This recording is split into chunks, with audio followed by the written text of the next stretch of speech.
వైఫల్యాలను ఎండగట్టేందుకు ఏర్పాటు చేసినటువంటి సభకు నాతో పాటు సభలో పాల్గొన్నటువంటి ముఖ్యులు రాష్ట్ర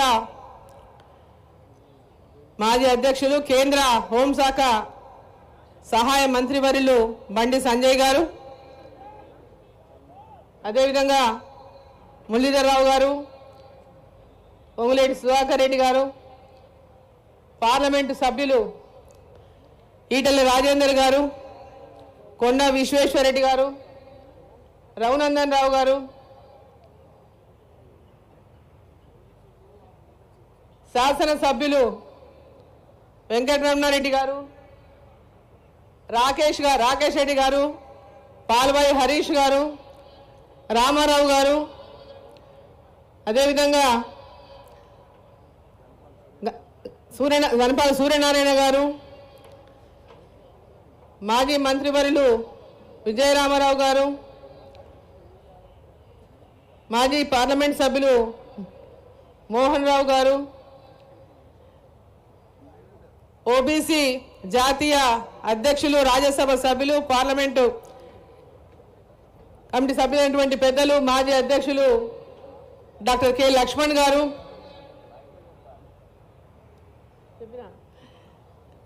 రాష్ట్ర ప్రధాన కార్యదర్శులు బంగారు శృతి గారు, ప్రేమేందర్ రెడ్డి గారు, ప్రదీప్ గారు, కాసం వెంకటేశ్వర్లు గారు, వేదిక ఉన్నటువంటి నా సోదరి మణులకి, వేదిక ముందున్నటువంటి అన్నలకు, తమ్ములకు, అక్కలకు, చెల్లెళ్లకు, మీడియా మిత్రులకు అందరికీ నా యొక్క నమస్కారాలు తెలియజేస్తా ఉన్నా. కాంగ్రెస్ పార్టీ ఒక సంవత్సరం పాలన పూర్తి చేసుకుంటున్నటువంటి నేపథ్యంలో ఇంకా ఒకటే రోజు మిగిలింది వాళ్ళ సంవత్సరం పూర్తి కావడానికి. ఏమి ఎరగబెట్టినామని వాళ్ళు సంబరాలు చేసుకుంటున్నో తెలియదు, ప్రజలకు కూడా ఎవరికి అర్థమైతే లేదు. ప్రతి జిల్లాలో సమావేశాలు ఏర్పాటు చేసి ప్రజల లోపల ఉన్నటువంటి అసంతృప్తిని మళ్ళా ఆశలోకి మారడానికి, ఇగో ఈ నెల ఎప్పటి నుంచే ఇండ్లు వస్తాయి, ఇగో ఈ సంక్రాంతికి మీకు రైతు భరోసా అయిపోతుంది, ఇగో ఇప్పుడు ఇదైపోతుంది అదైపోతుందని మాయమాటలు మళ్ళీ చెప్పుకుంటూ ఈ సంబరాల పేరు మీద ప్రజలని మరోసారి మాయపుచ్చడమే తప్పితే ఈ రాష్ట్ర ప్రభుత్వం ఎన్నికల ముందు ఇచ్చినటువంటి హామీని ఏ ఒక్క హామీని కూడా పూర్తిగా ఇంతవరకు నెరవేర్చినటువంటి సందర్భం లేదు. వాళ్ళు మాట్లాడితే మేము మహిళలకు ఫ్రీ బస్సు ఇచ్చేసామంటున్నారు, ఫ్రీగా మహిళలు బస్సు ప్రయాణం చేస్తారు, మేము ఇచ్చిన హామీ నెరవేర్చినామనేటటువంటి మాట మాట్లాడుతున్నాం. మీరు చెయ్యి ఇట్లంటే బస్సు అవుతుంది అన్నారు. ఊర్లలోకి ఒకసారి పోయి చూసి రావాలి, అసలు ఆర్టీసీ బస్సులు ఊళ్ళలో తిరుగుతున్నాయా? ఆ ఊరికి ఇంతకుముందు 4 బస్సులు పోయినా, 2 బస్సులు పోయినా ఈ రోజు ఊళ్ళలకు బస్సు పోయేటటువంటి పరిస్థితులు లేవు. బస్సులు తిరగనటువంటి పరిస్థితి ఈరోజు రాష్ట్రంలో ఏర్పడ్డది. మేము ఫ్రీ బస్సు ఇచ్చినామని చెప్పి ప్రజలను మాయమాటలు చెప్పి ఈరోజు మేము అమలు చేసినటువంటి అబద్ధాలు చెప్పుకుంటుంటే వాళ్ళ ఆత్మను వాళ్ళు పరిశీలించుకోవాలని చెప్పి సందర్భంగా నేను కోరుతా ఉన్నా. రైతు రుణమాఫీ చేసినామని చెప్తున్నారు. 70 లక్షల మందికి రైతు రుణమాఫీ చేయాల్సినటువంటి అవసరం ఉంటే కేవలం 22 లక్షల మంది రైతులకు రైతు రుణమాఫీ చేసి మేము రైతు రుణమాఫీ అమలు చేసాము, ఈ దేశంలో ఎవరు చేయలేనటువంటి మాట మాట్లాడుతున్నారు. ఈ దేశంలో హామీ ఇచ్చింది కదా మీరు, రైతులకు 2 లక్షల రుణమాఫీ చేస్తాం.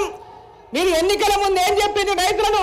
మీరు బ్యాంకులలో 2 లక్షల రూపాయలు అప్పు తీసుకొచ్చుకోండి, మేము రాగానే డిసెంబర్ 9కి మా సోనియమ్మ పుట్టినరోజు నాడు రుణమాఫీ చేస్తామనేటటువంటి హామీ ఇచ్చిండ్రు. మరి సంవత్సరం అవుతుంది, ఇప్పటిదాకా రైతులకు రుణమాఫీ ఎందుకు జరగలేదు పూర్తిగా అని చెప్పి నేను ప్రశ్నిస్తా ఉన్నా. సంవత్సరం అవుతున్నా పూర్తిగా రుణమాఫీ ఎందుకు కాలేదని చెప్పి నేను ప్రశ్నిస్తా ఉన్నా. రైతు భరోసా, రైతు బంధు పథకానికి రైతు భరోసా పేరు పెట్టి సంవత్సరానికి 10,000 కాదు, మేము వస్తే 15,000 ఇస్తామని చెప్పిండ్రు కాంగ్రెస్ పార్టీ వాళ్ళు. సంవత్సరానికి 15,000 ఎకరాకు పంటకు 7,500 చొప్పున 2 పంటలకు సంవత్సరానికి 15,000 ఇస్తాం రైతులకి, కౌలు రైతులకు కూడా 15,000 ఇస్తాము, ఉపాధి హామీ కూలీలకు 12,000 ఇస్తామని చెప్పిన సంవత్సరానికి. మరి ఇప్పటికీ ఏ ఒక్క గ్రామంలోనైనా ఏ ఒక్క రైతుకైనా రైతు భరోసా అందించిండ్రా? ఏ ఒక్క కౌలు రైతుకైనా రైతు భరోసా అందించిండ్రా? ఏ ఒక్క ఉపాధి కూలీలకు మీరు 12,000 రూపాయలు అందజేసిండ్రా? ఏ ముఖం పెట్టుకొని మీరు ఈ సంబరాలు చేస్తా ఉన్నారని నేను ప్రశ్నిస్తా ఉన్నా. మహిళలకు మహాలక్ష్మి 18 ఏళ్లు పైబడిన మహిళలకు అందరికి కూడా ప్రతి మహిళకు నెలకు 2,500 రూపాయలు ఇస్తామని చెప్పి మాట చెప్పిండ్రు. మరి సంవత్సరం అయిపోయింది, పోయిన డిసెంబర్ 9కి ఇస్తామన్నారు కదా, మరి ఈ డిసెంబర్ 9 వచ్చింది, ఇప్పటిదాకా ఏ ఒక్క మహిళకైనా 2,500 రూపాయలు నెలకు మీరు ఇచ్చిండ్రా అని చెప్పి నేను ప్రశ్నిస్తా ఉన్నా. ఏ ముఖం పెట్టుకొని మీరు సంబరాలు చేస్తా ఉన్నారని నేను ప్రశ్నిస్తా ఉన్నా. కళ్యాణ లక్ష్మి 1,00,000 రూపాయలతో పాటు తులం బంగారం అన్నారు. ఏ ఒక్కరికైనా తులం బంగారం ఇచ్చిందా అని నేను ప్రశ్నిస్తా ఉన్నా. ఏ మొహం పెట్టుకొని మీరు సంబరాలు చేసుకుంటారని చెప్పి నేను ప్రశ్నిస్తా ఉన్నా. నిరుద్యోగులకు నెలకు 4,000 రూపాయలు నిరుద్యోగ భృతి ఇస్తామన్నారు.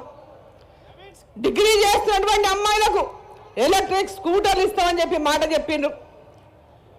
మరి ఇప్పటిదాకా మీరు ఇచ్చిన హామీలన్నీ ఎవరైనా మీరు ఇచ్చిన హామీనా లేకుంటే ఇంకా వేరే వారు ఇచ్చిన హామీలను మేము ప్రశ్నిస్తున్నామని చెప్పి అడుగుతా ఉన్నా. మేము ఎందుకయ్యా నెరవేరుస్తాయని మీరు ఇచ్చిన హామీలంటే,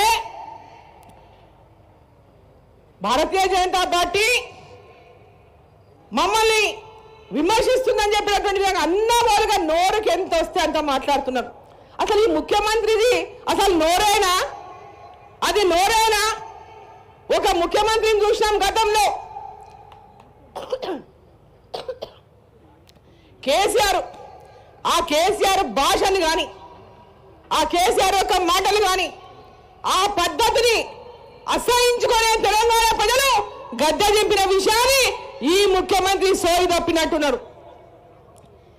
ఈ ముఖ్యమంత్రి ఏం మాట్లాడుతున్నాడు?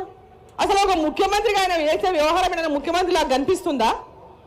ఎక్కడైనా ఒక ముఖ్యమంత్రి మాట్లాడేటటువంటి భాషనే మాట్లాడుతున్నాడా?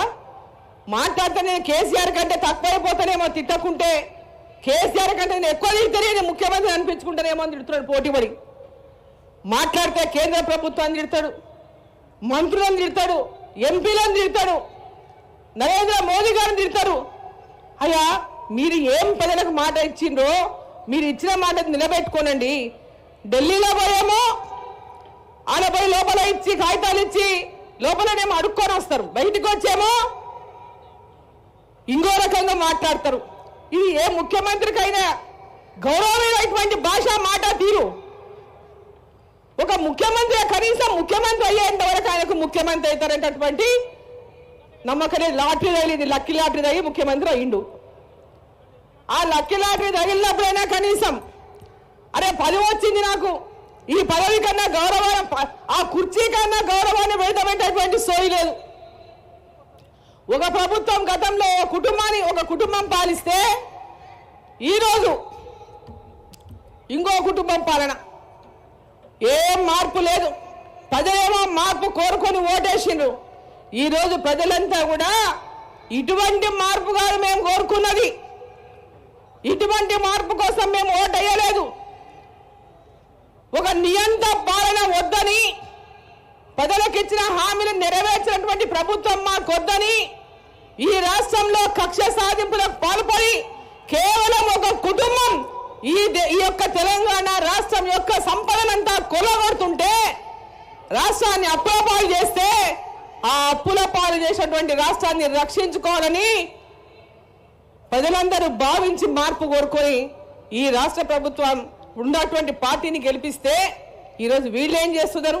లంకె బిందెలు ఉన్నాయనుకున్నా, నేను ఖాళీ బిందెలు ఉన్నాయని చెప్తున్నాడు. లంకె బిందెలు ఉన్నాయని ఎట్లా అనుకుంటావు? ఎన్నికల ముందు అందరు చెప్పిందే కదా 1,00,000 కోట్ల అప్పులు ఉన్నాయని. 6 లక్షల కోట్లు 7 లక్షల కోట్ల అప్పులు ఉన్నాయని మేము చెప్పినాం, మీరు చెప్పిండు. లంకె బిందెలు ఎక్కడ ఉన్నాయనుకున్నావు? లంకె బిందెలు దోచుకోవడానికి కోసం వచ్చినావా, ప్రజలకు పని చేయడానికి వచ్చినావా అని చెప్పి నేను ప్రశ్నిస్తా ఉన్నా. అక్కలారా, అమ్మలారా, తెలంగాణ ప్రజలారా, ఏ ఆశతో ఆశయంతో మీరు ఈ ప్రభుత్వాన్ని గెలిపించిండ్రో, ఈ ప్రభుత్వం ఈ పరిపాలన అందించడంలో కానీ, ఈ ముఖ్యమంత్రి ఈ రాష్ట్రాన్ని పరిపాలించడంలో కానీ పూర్తిగా విఫలమైండ్రు. ప్రజలందరూ ఆలోచించాలి. ఈ రాష్ట్రంలో ఒక సుపరిపాలన రావాలి. రేపు రాబోయేటటువంటి స్థానిక సంస్థల ఎన్నికల్లో భారతీయ జనతా పార్టీని గెలిపించి రాబోయే కాలంలో ఈ రాష్ట్రంలో మార్పు రావాలి. నరేంద్ర మోడీ గారి యొక్క నేతృత్వంలో తెలంగాణ కూడా భారతీయ జనతా పార్టీ అధికారంలోకి వచ్చినాడే తెలంగాణ రాష్ట్రం యొక్క రాత మారుతుంది. కానీ అంతవరకు ఈ తెలంగాణ రాష్ట్రాన్ని అప్పులపాలు చేయకుండా ఈ తెలంగాణ రాష్ట్రాన్ని రక్షించుకోవడానికి అందరూ ఏకమై రాబోయేటటువంటి స్థానిక ఎన్నికల్లో భారతీయ జనతా పార్టీకి మద్దతు ఇవ్వండి. ఈ యొక్క కాంగ్రెస్ పార్టీ యొక్క వైఫల్యాలను భారతీయ జనతా పార్టీ మీకు ఇచ్చిన హామీలను నెరవేర్చే వరకు ఎదురొడ్డి పోరాడి మీకు న్యాయం చేయ వరకు పోరాడుతుందని చెప్పి తెలియజేసుకుంటూ భారత్ మాతా